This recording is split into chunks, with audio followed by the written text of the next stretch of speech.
Bienvenue dans ce nouveau Deep Dive.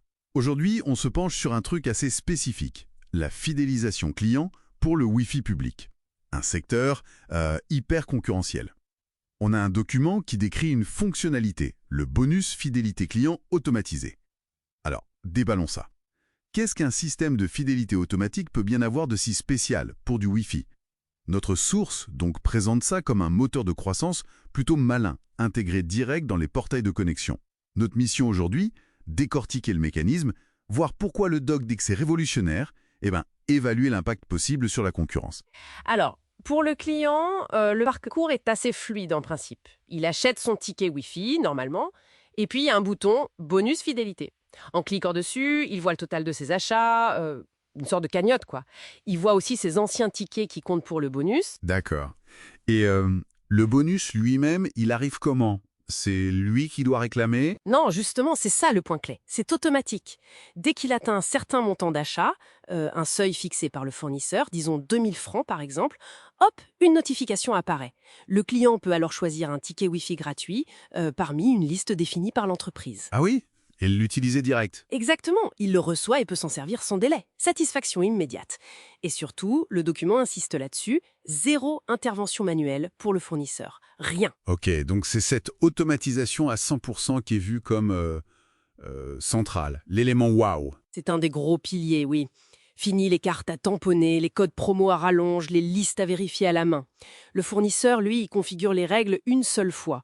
Par exemple, pour 5000 francs d'achat cumulés, le client a droit à un bonus de 1000 francs max, à choisir. Et après, le système gère absolument tout. Le suivi pour chaque client, la validation pour qu'un ticket ne compte qu'une fois. Pour éviter la triche, ouais. Voilà, la prévention de la fraude et la distribution du bonus. Le document parle d'un agent de fidélisation infaillible. C'est assez parlant. D'accord. L'efficacité opérationnelle, je vois bien, mais le texte va jusqu'à parler de révolution. Qu'est-ce qui justifierait ce mot d'après eux? Au-delà de l'automatisation, il y a l'autre aspect majeur, la gamification, le jeu. Ah, c'est là que ça devient vraiment intéressant peut-être. Transformer l'achat en une espèce de quête. C'est un peu ça. La mécanique psychologique, c'est d'inciter à vouloir finir la mission, atteindre le palier pour avoir la récompense. Ça rend la transaction potentiellement plus ludique, plus positive. Rendre un achat un peu obligé, comme le Wi-Fi, en un petit jeu. Est-ce que ça suffit vraiment pour fidéliser face à la guerre des prix? C'est l'argument du document en tout cas. En rendant l'expérience plus engageante, on crée une association positive.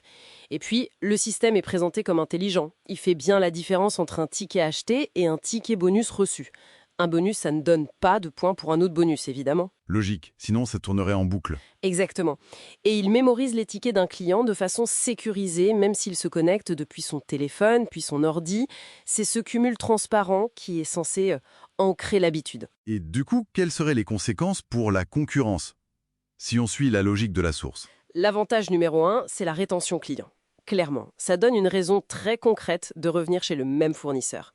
L'idée, c'est de construire une sorte de communauté, pas juste de louer une connexion. Oui, on peut imaginer aussi que ça joue sur le panier moyen. Si on est presque au palier, on va peut-être prendre le ticket à 500 FA plutôt que celui à 200 FA. C'est une des possibilités évoquées, oui. Une incitation, même légère, à dépenser un peu plus pour atteindre le but. Et ça change aussi le discours marketing. On n'est plus seulement le Wi-Fi pas cher, mais on peut devenir le seul Wi-Fi qui vous récompense. Ça peut potentiellement justifier des tarifs un peu différents. Peu exagéré. Le mot est fort, c'est sûr. Il faut sans doute le comprendre comme l'obtention d'un avantage concurrentiel vraiment marqué. Pendant que les autres galèrent peut-être avec des systèmes manuels qui coûtent du temps, de l'argent et qui peuvent avoir des ratés, un système auto comme ça donne une longueur d'avance, opérationnel et marketing. Ça force les autres à réagir en gros. Voilà, ça peut les forcer à s'adapter ou alors ils perdent du terrain.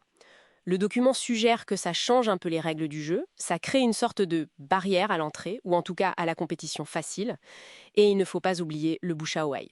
Un client content de son bonus, il va peut-être en parler. C'est du marketing gratuit et très crédible. Donc, si je résume la pensée du document, on passe de la vente basique de connexion à un système engageant, qui fidélise tout seul, qui renforce la relation client et qui donne un avantage stratégique. C'est tout à fait ça.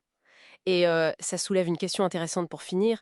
Si l'automatisation et ce côté un peu ludique peuvent transformer la fidélité pour un service aussi basique que le Wi-Fi, qu'est-ce que ça implique pour nos attentes vis-à-vis d'autres services du quotidien? Est-ce que de plus en plus, même les trucs les plus utilitaires devront devenir des sortes d'expériences avec des récompenses pour garder leurs clients? C'est une piste de réflexion, je trouve.